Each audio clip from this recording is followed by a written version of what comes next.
Hello students, कैसे हैं आप सब। आशा है कि आप सब स्वस्थ हैं, मस्त हैं और अपनी पढ़ाई को निरंतर जारी रख पा रहे हैं। आज हम पढ़ने वाले हैं कक्षा 12 भूगोल चैप्टर नंबर सेकंड, जिसका नाम है विश्व जनसंख्या वृद्धि और घनत्व। विश्व विश्व जनसंख्या के बारे में हम पढ़ने वाले हैं। किसके बारे में? विश्व जनसंख्या के बारे में। इसमें हम क्या पढ़ेंगे? तो इसमें हम पढ़ेंगे घनत्व और वृद्धि के बारे में। घनत्व और वृद्धि के बारे में पढ़ने वाले हैं, ठीक है। तो देखिए, सबसे पहले हम विश्व जनसंख्या की बात कर लेते हैं। तो 2015 के आंकड़ों के अनुसार विश्व जनसंख्या 2015 के आंकड़ों के अनुसार विश्व जनसंख्या कितनी है? तो 2015 के आंकड़ों के अनुसार विश्व की जनसंख्या है लगभग 600 करोड़। कितनी है? लगभग 600 करोड़ जनसंख्या है। उसके बाद में हम बात करते हैं जनसंख्या घनत्व की। घनत्व का मतलब क्या होता है कि लोग कितने कितने पास रह रहे हैं, यानी कितने लोग एक साथ एक स्थान पर पास में रह रहे हैं। इसको मापा जाता है प्रति वर्ग किलोमीटर में। किसमें मापा जाता है? प्रति वर्ग किलोमीटर में। तो हम परिभाषा लिखेंगे, प्रति वर्ग किलोमीटर में निवास करने वाली जनसंख्या को जनसंख्या घनत्व कहा जाता है। जनसंख्या घनत्व कहा जाता है।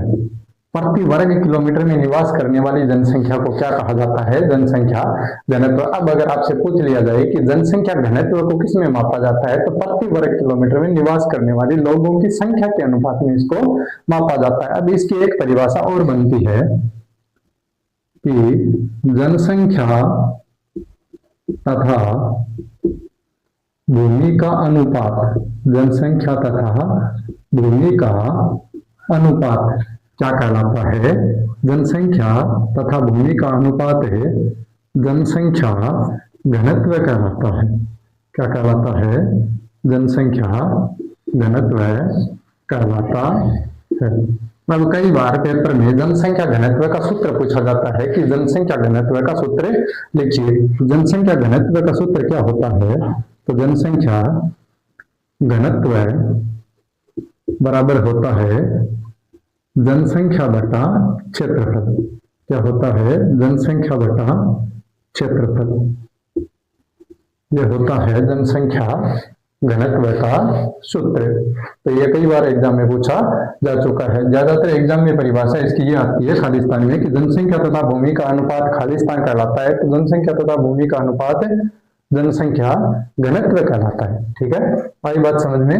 अब हम आगे बात करने वाले हैं जनसंख्या वृद्धि की। तो जनसंख्या वृद्धि क्या होती है? जनसंख्या की वृद्धि किसे कहते हैं? तो दो समय अंतरालों के बीच में जो जनसंख्या में परिवर्तन होता है उसे कहा जाता है जनसंख्या की वृद्धि। जैसे मान लो हम जनसंख्या ले लें कि 2001 की जनसंख्या, मान लो यहाँ पर विश्व जनसंख्या 2001 में 500 करोड़ थी। कितनी थी? 500 करोड़ थी। 2011 में वो जनसंख्या बढ़कर हो गई 551 करोड़। तो जनसंख्या में क्या हुआ? परिवर्तन हुआ। इसे क्या कहेंगे? जनसंख्या वृद्धि कहेंगे। जनसंख्या वृद्धि में जरूरी नहीं है कि ये परिवर्तन बढ़कर हो सकता है ये परिवर्तन घटकर हो जाए। जैसे मान लो 2001 में जनसंख्या 500 करोड़ थी, ये जनसंख्या 2011 में घटकर मान लो 451 करोड़ हो गई, तो भी इसे ही हम जनसंख्या वृद्धि ही कहेंगे। आई बात समझ में। तो जनसंख्या वृद्धि किसे कहते हैं? दो समय अंतरालों के बीच। देखो, दो समय अंतराल हो गए। यहाँ पर 2001 की जनसंख्या है और यहाँ पर 2011 की जनसंख्या है। तो दो समय अंतरालों के बीच में जनसंख्या में हुआ परिवर्तन क्या कहलाता है? जनसंख्या की वृद्धि कहलाता है। जरूरी नहीं है कि ये परिवर्तन जनसंख्या बढ़ने से हो सकता है ये परिवर्तन जनसंख्या के घटने से हो, तो भी इसे हम क्या कहेंगे, तो भी इसे हम जनसंख्या की वृद्धि ही कहेंगे। तो जनसंख्या वृद्धि किसे कहते हैं, जनसंख्या वृद्धि, जनसंख्या वृद्धि किसे कहेंगे, दो समय अंतरालों के बीच, दो समय अंतरालों के बीच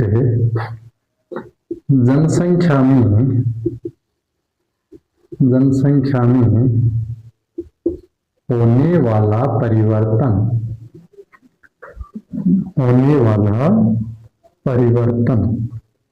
क्या कहलाता है, जनसंख्या वृद्धि कहलाता है। क्या कहलाता है, जनसंख्या वृद्धि कहलाता है। अब ये परिवर्तन आप कहेंगे सर हो सकता है ये घटकर हो जाए, जैसे मान लो यहाँ पर 2001 में जनसंख्या 500 करोड़ थी, 2011 में जनसंख्या 451 करोड़ हो गई, तो भी इसे हम जनसंख्या वृद्धि ही कहेंगे। इसीलिए जनसंख्या वृद्धि के कितने प्रकार है, तो जनसंख्या वृद्धि के दो प्रकार हैं। जनसंख्या वृद्धि दो प्रकार की होती है। जनसंख्या वृद्धि कितने प्रकार की होती है, दो प्रकार की होती है। एक तो बढ़कर हो सकता है जनसंख्या वृद्धि हो जाए, और एक घटकर हो सकता है जनसंख्या वृद्धि हो जाए। तो दो प्रकार कौन कौन से हुए, एक हो गया धनात्मक जनसंख्या वृद्धि, और एक हो गया हमारा दूसरा ऋणात्मक जनसंख्या वृद्धि, ऋणात्मक जनसंख्या वृद्धि। एक धनात्मक जनसंख्या वृद्धि और दूसरी ऋणात्मक जनसंख्या वृद्धि। क्योंकि हम जनसंख्या वृद्धि किसे कहते हैं, दो समय अंतरालों के बीच जनसंख्या में होने वाला परिवर्तन क्या होता है, जनसंख्या वृद्धि होता है।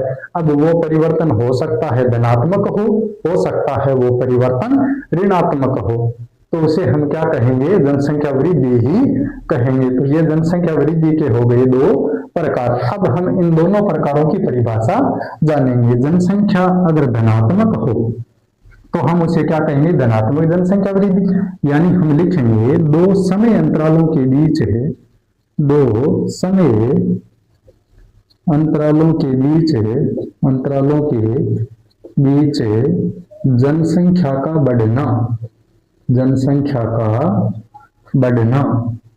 जनसंख्या का बढ़ना क्या कहलाता है, धनात्मक जनसंख्या वृद्धि, धनात्मक जनसंख्या वृद्धि कहलाता है। यानी अगर दो समय अंतरालों के बीच किसी क्षेत्र की जनसंख्या बढ़ जाती है तो उसे हम कहेंगे धनात्मक जनसंख्या वृद्धि। और अगर दो समय अंतरालों के बीच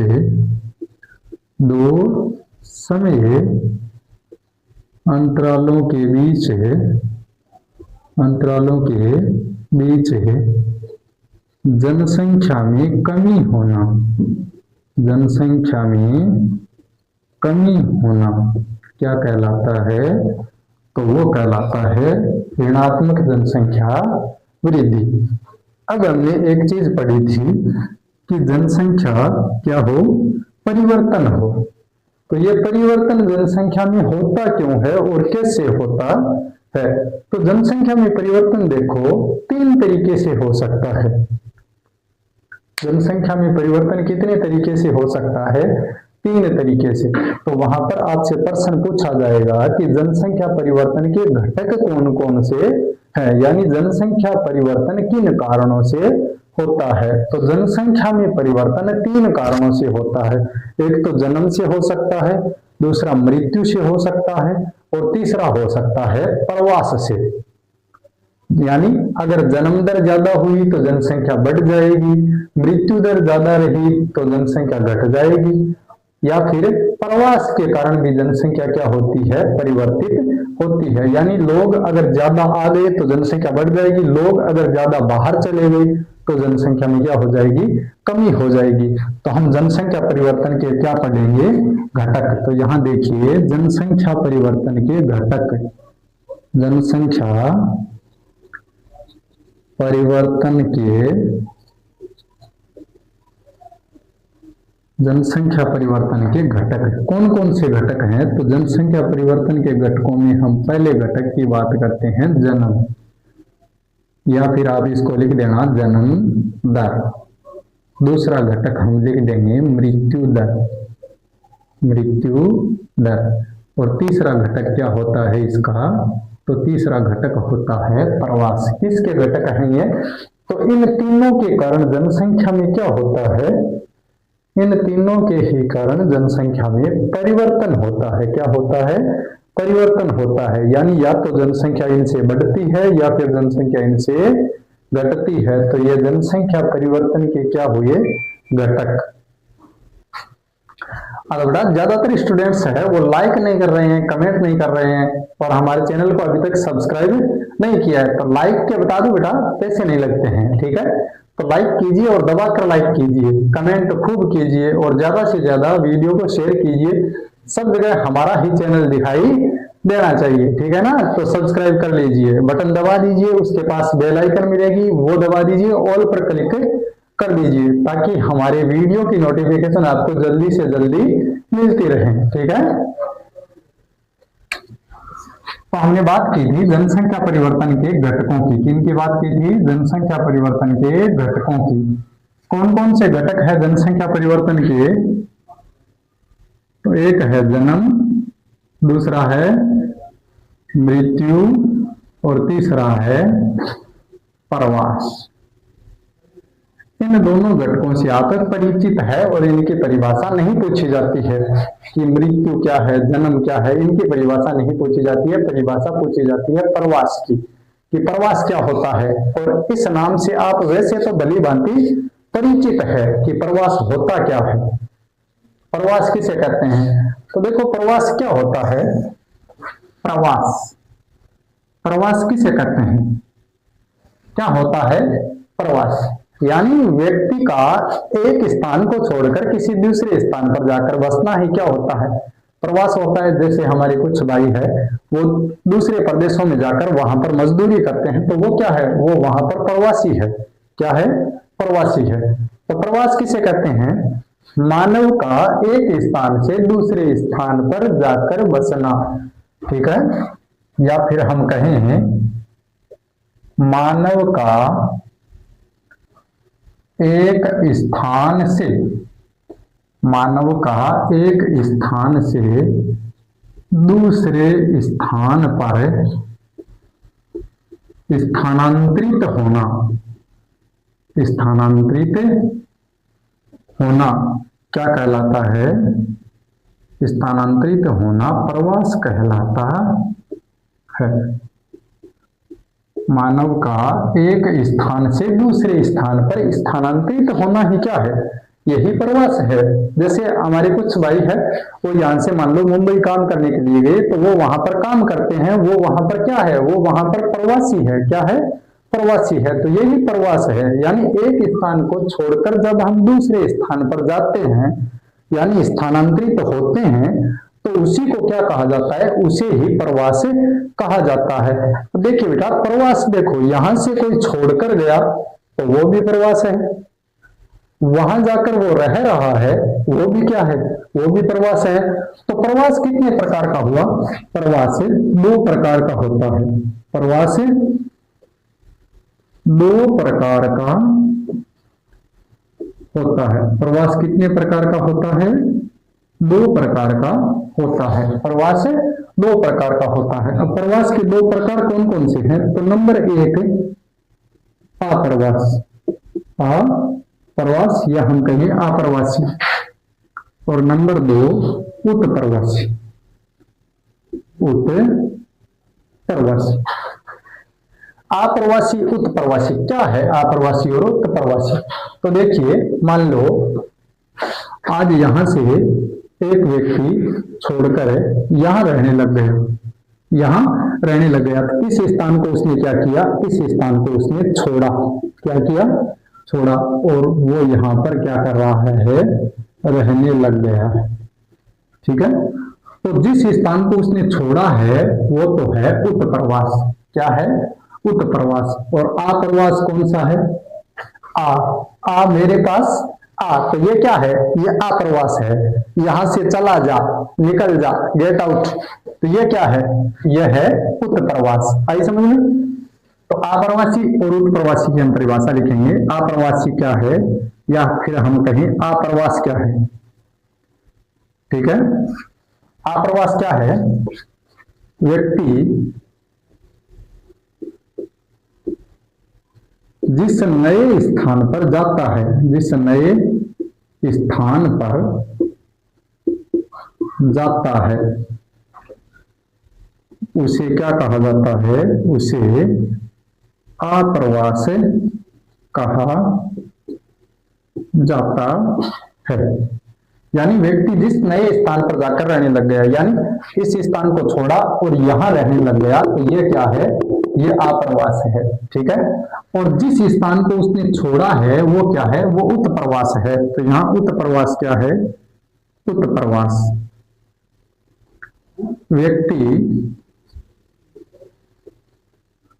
जिस स्थान को छोड़कर जाता है उसे क्या कहा जाता है? उसे उत्प्रवास कहते हैं। आई समझ में? तो बताओ, क्या एक ही व्यक्ति आप्रवास और उत्प्रवास दोनों कर सकता है? क्या एक व्यक्ति आप्रवास और उत्प्रवास दोनों कर सकता है? तो हम कहेंगे जी कर सकता है। कैसे करेगा? जैसे मान लो एक व्यक्ति ने यह स्थान छोड़ा और वो यहां रहने लग गया, तो जिस स्थान को छोड़ा उस स्थान के लिए तो वो उत्प्रवासी हो गया, और जिस स्थान पर जाकर रहने लगा उस स्थान के लिए वो क्या हुआ? आप्रवासी हो गया। तो एक ही व्यक्ति आप्रवासी तथा उत्प्रवासी दोनों हो सकता है। ठीक है, आई बात समझ में? तो प्रवास कितने प्रकार का हुआ? प्रवास सर 2 प्रकार का हुआ, आप्रवासी और उत्प्रवासी। ठीक है, अब एक आता है उद्गम स्थान। क्या आता है? उद्गम स्थान। और एक आता है गंतव्य स्थान।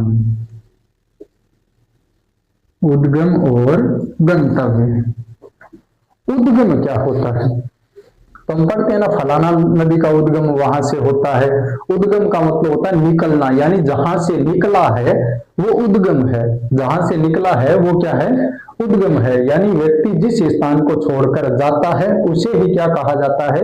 उसे ही उद्गम स्थान कहा जाता है। ठीक है, और गंतव्य स्थान कौन सा है? व्यक्ति जिस नए स्थान पर जाता है वो ही उसके लिए क्या है? गंतव्य स्थान है। तो आप्रवास है वो एक प्रकार से क्या है?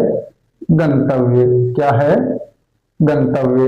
और उत्प्रवास क्या है? तो उत्प्रवास है वो उद्गम है। क्या है?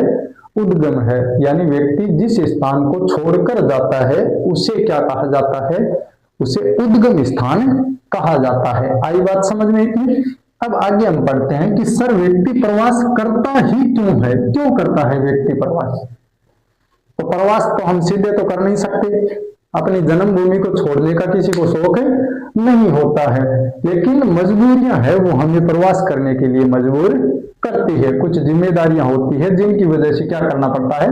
प्रवास करना पड़ता है। तो वो कौन सी जिम्मेदारियां हैं? जैसे मान लो शिक्षा के अवसर कहीं नहीं मिले, या कहीं अच्छी चिकित्सा नहीं मिल रही है, या रोजगार के अवसर नहीं है, या फिर कई बार कुछ प्राकृतिक आपदाएं हो जाती है, जैसे बाढ़ आ गई, भूकंप आ गया, सुनामी आ गई, इस प्रकार की प्राकृतिक आपदाएं होती है, या फिर अकाल पड़ गया। तो ये सारी प्राकृतिक आपदाएं व्यक्ति को क्या करती है? प्रवास करने पर मजबूर करती है। तो प्रवास व्यक्ति किन कारणों से करता है? तो किन कारणों से, या फिर हम कह सकते हैं प्रवास के पीछे व्यक्ति के उद्देश्य क्या होते हैं? तो प्रवास के पीछे व्यक्ति के उद्देश्य क्या होते हैं? अच्छा सामाजिक, सांस्कृतिक, आर्थिक और सार्थक जीवन जीने के लिए व्यक्ति क्या करता है, प्रवास करता है। यानी व्यक्ति प्रवास इसलिए करता है ताकि वो बेहतर जीवन जी सके, इसीलिए प्रवास करता है। यानी प्रवास के पीछे व्यक्ति का उद्देश्य क्या हुआ, बेहतर जीवन जीना, या हम कहें सार्थक जीवन जीना, या फिर आर्थिक रूप से या फिर सामाजिक सांस्कृतिक रूप से सुदृढ़ होने के लिए व्यक्ति क्या करता है, प्रवास करता है। तो प्रवास कहीं प्रवास के पीछे व्यक्ति के उद्देश्य, तो प्रवास के पीछे व्यक्ति का क्या उद्देश्य होता है, सार्थक जीवन। क्या होता है, सार्थक जीवन। ठीक है, तो प्रवास को प्रभावित करने वाले कारक कितने हुए, कौन कौन से कारक है जो प्रवास को प्रभावित कर सकते हैं, यानी प्रवास करने के लिए व्यक्ति को कौन कौन से कारक मजबूर करते हैं। तो प्रवास के या फिर प्रवास को प्रभावित करने वाले कारक, प्रभावित करने वाले कारक, प्रवास को कौन कौन से कारक प्रभावित करते हैं। तो प्रवास को प्रभावित करने वाले कारक कौन कौन से हैं, प्रवास को दो कारक प्रभावित करते हैं, कौन कौन से, एक होता है प्रतिकर्ष कारक और एक होता है अपकर्ष कारक। ठीक है, तो प्रतिकर्ष कारक कौन सा होता है और अपकर्ष कारक कौन सा होता है। तो प्रवास को प्रभावित करने वाले कारक कौन कौन से हैं, एक कारक है प्रतिकर्ष कारक। कौन सा कारक, प्रतिकर्ष कारक, और एक होता है अपकर्ष कारक। कौन सा कारक, अपकर्ष कारक। आपने कक्षा 10 की विज्ञान के अंदर ये जो दो बल पढ़े थे, प्रतिकर्षण बल और आकर्षण बल पढ़े थे? नहीं सर, पढ़े तो थे, पर वो कब पढ़े थे कुछ याद नहीं है। हम खड़े हैं, याद हम करवाएंगे बेटा कि प्रतिकर्षण बल क्या था, आकर्षण बल क्या था। तो हम खड़े हैं, हम आपको याद करवाएंगे। प्रतिकर्ष कारक क्या होता है, यानी जिन कारणों की वजह से व्यक्ति प्रवास करने के लिए बाध्य होता है उसे कहा जाता है प्रतिकर्ष कारक। तो बाध्य कैसे हुआ, जैसे मान लो आज हमने 12th कर ली, 12th करने के बाद गांव के अंदर उच्च शिक्षा के लिए कॉलेज नहीं है, तो हम क्या करेंगे, हम शहर जाएंगे पढ़ने के लिए। हमने क्या किया, हमने किया प्रवास, प्रवास। अब वो प्रवास हमने क्यों किया, अगर गांव में कॉलेज होता तो क्या हम गांव में नहीं पढ़ते सर, तो हम प्रवास नहीं करते ना, नहीं करते।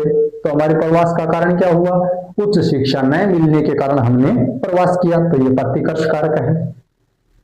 जैसे मान लो गांव के अंदर हॉस्पिटल नहीं है, गांव में हॉस्पिटल नहीं है, बाजार जाने के लिए परिवहन के अच्छे साधन नहीं है, गांव में टावर नहीं है, तो टावर न होने की वजह से हम संचार से अच्छी तरह से जुड़ नहीं पाते हैं, सूचनाएं हमारे तक अच्छे से नहीं पहुंच पाती है, जिसकी वजह से हमें क्या करना पड़ता है, हमें शहर जाना पड़ता है। या फिर मान लो अकाल पड़ गया, 2, 3, 4 साल लगातार अकाल पड़ा, अनाज हो नहीं रहा है, तो हमें क्या करना पड़ेगा, कमाने के लिए बाहर जाना पड़ेगा।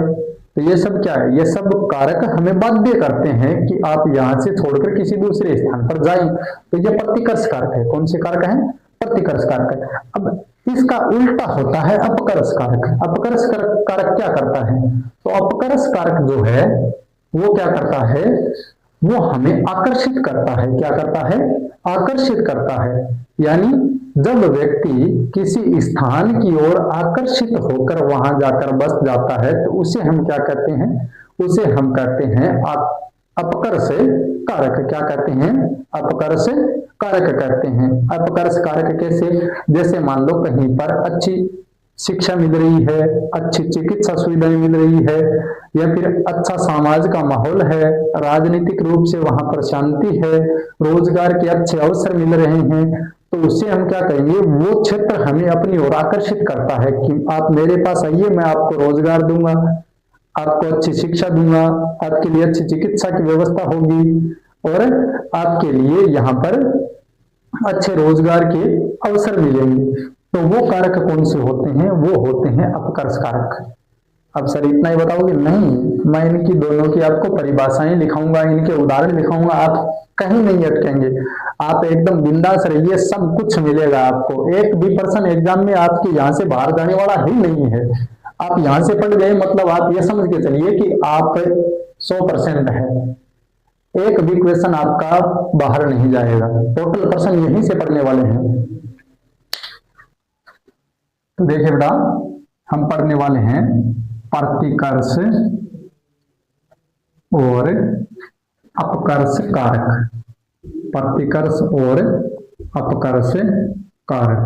प्रतिकर्ष कारक और कौन से कारक? अपकर्ष कारक। अब इन दोनों में हम अंतर करते हुए पढ़ेंगे, अंतर करेंगे दोनों में। अंतर का प्रश्न आता है कि प्रवास को प्रभावित करने वाले प्रतिकर्ष कारक और अपकर्ष कारक में अंतर स्पष्ट कीजिए। तो क्या अंतर है इन दोनों में? देखो, प्रतिकर्ष कारक क्या होता है? जब व्यक्ति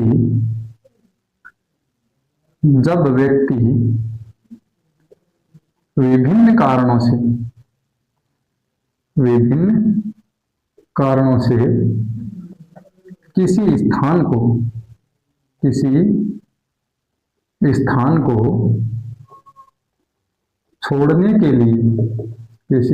को छोड़ने के लिए बाध्य हो जाता है तो उसे प्रवास का प्रतिकर्ष कारक कहते हैं। जैसे मान लो आपके पीछे कुत्ता पड़ जाए तो आप क्या करोगे? आप भागोगे। उसी प्रकार व्यक्ति के जब विभिन्न कारण पीछे पड़ जाते हैं तो व्यक्ति को क्या करना पड़ता है? भागना पड़ता है। और वो भागता है तो उसे ही क्या कहा जाता है? उसे ही कहा जाता है प्रतिकर्ष कारक है। ठीक है। अपकर्ष कारक क्या होता है? खींच लेना। जब कोई स्थान हमें अपनी ओर खींचता है, कई बार हम किसी स्थान को देखकर इतने आकर्षित हो जाते हैं। जैसे मान लो मैं आपको बताऊं कि उस स्थान पर ऐसे ऐसे नदियां हैं, झीलें हैं, झरने हैं, तालाब हैं, ये है वो है, तो आपके माइंड में उस स्थान की एक छवि बनती है कि यार उस स्थान को देखने के लिए जाऊं, वो स्थान में देखूं। तो वो क्या है? वो स्थान आपको अपनी ओर खींच रहा है। तो वो कौन सा कारक है? वो है अपकर्ष कारक। कौन सा कारक है? अपकर्ष कारक। तो अपकर्ष कारक किसे कहते हैं? जब व्यक्ति किसी स्थान की ओर आकर्षित होकर वहां जाकर बस जाता है,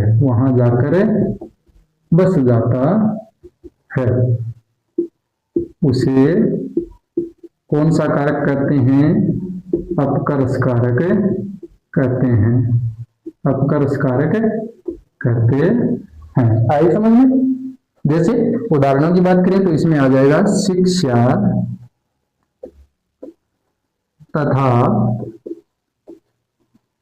चिकित्सा के बेहतर अवसर। शिक्षा तथा चिकित्सा के बेहतर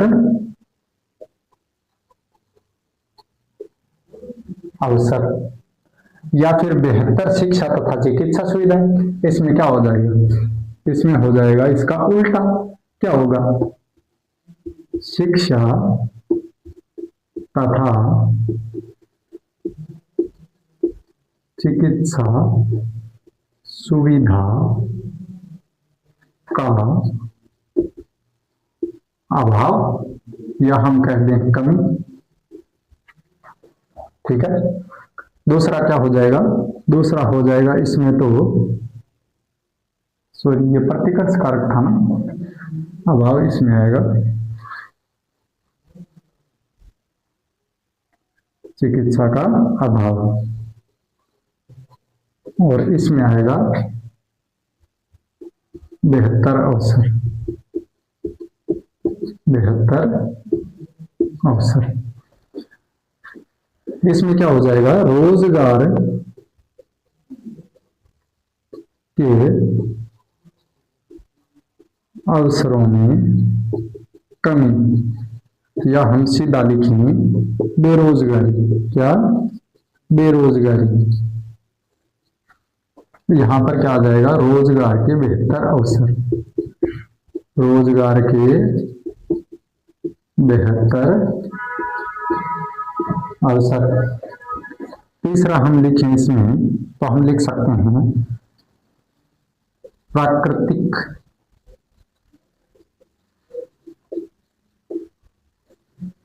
आपदाएं। ठीक है, या हम कह सकते हैं प्राकृतिक आपदाओं से सुरक्षा, प्राकृतिक आपदाओं से सुरक्षा। ठीक है, या हम कह सकते हैं, यहां पर हम कह सकते हैं राजनीतिक अशांति, राजनीतिक अशांति, या हम कह सकते हैं राजनीतिक अस्थिरता। यहां पर क्या हो जाएगा, राजनीतिक स्थिरता, राजनीतिक स्थिरता। यहां हम कह सकते हैं रहन सहन की निम्न दशाएं, रहन सहन की निम्न दशाएं। इसका उल्टा यहां हम लिख देंगे रहन सहन की अच्छी दशाएं, रहन सहन की अच्छी दशाएं, अच्छी दशाएं। तो ये क्या है, ये प्रवास के प्रतिकर्ष और अपकर्ष कारक है। प्रतिकर्ष कारक में हमने क्या पढ़ा है, व्यक्ति विभिन्न कारणों से, कौन से कारण, यही कारण है वो, शिक्षा और चिकित्सा सुविधा का जब अभाव होता है तो व्यक्ति किसी स्थान को छोड़ने के लिए बाध्य हो जाता है, रोजगार के अवसर नहीं मिले तो व्यक्ति किसी स्थान को छोड़ने के लिए बाध्य हो जाता है। जैसे मान लो प्राकृतिक आपदाएं आ गई, भूकंप आ गई, सुनामी आ गई, ज्वालामुखी विस्फोट होने के कारण पर्यावरण है वो अशुद्ध हो गया, अच्छी हवा नहीं मिल रही है, रहन सहन के ढंग है वो अच्छे नहीं है, गंदगी पड़ी है चारों ओर, आपको शुद्ध जल नहीं मिल रहा है, तो वो क्या हो जाएगा, वो भी प्रतिकर्ष कारक है। राजनीतिक रूप से उस क्षेत्र के अंदर शांति नहीं है, यानी दंगे फसाद होते रहते हैं, तो वो कौन से कारक हैं, वो प्रतिकर्ष कारक है। जैसे मान लो शिक्षा और चिकित्सा सुविधा के अगर आपको कहीं बेहतर अवसर मिलते हैं, जैसे मैंने आपको उदाहरण के तौर पर बताया था कि गांव में अगर कॉलेज नहीं है तो आप शहर जा रहे हो, यदि गांव में आपको कॉलेज मिले तो आप गांव में रहकर पढ़ाई करेंगे, तो शिक्षा और चिकित्सा सुविधा के बेहतर अवसर मिले तो उसे क्या कहेंगे, अपकर्ष कारक कहेंगे। रोजगार के अच्छे अवसर मिले तो वो कौन सा कारक है, वो अपकर्ष कारक है। प्राकृतिक आपदाओं से अगर आपको सुरक्षा मिल रही है तो वो कौन सा कारक है, वो अपकर्ष कारक है। राजनीतिक स्थिर है, राजनीति क्या है, स्थिर है, यानी दंगे फसाद नहीं हो रहे हैं, शांत है माहौल एकदम, तो वो क्या है, वो अपकर्ष कारक है। रहन सहन की आपको अच्छी दशाएं मिल रही है, जैसे स्वच्छ वातावरण मिल रहा है, शुद्ध पेयजल की आपूर्ति आपको हो रही है, और गंदगी चारों तरफ फैली हुई नहीं है, एकदम साफ सफाई वाला माहौल है, तो उसे हम क्या कहेंगे, अपकर्ष कारक कहेंगे। ये हो गया आपके प्रतिकर्ष कारक और अपकर्ष कारक में अंतर। अगर हमारा वीडियो अच्छा लगे तो लाइक जरूर कीजिए, ज्यादा से ज्यादा कमेंट कीजिए, हमारे वीडियो को ज्यादा से ज्यादा शेयर कीजिए और चैनल को सब्सक्राइब कर लीजिए, बेल आइकन को प्रेस कर लीजिए ताकि आने वाली वीडियो की नोटिफिकेशन आपको मिलती रहे। तब तक के लिए जय हिंद, जय भारत, खुश रहिए, मस्त रहिए और पढ़ाई को निरंतर जारी रखिए। जय हिंद, जय भारत।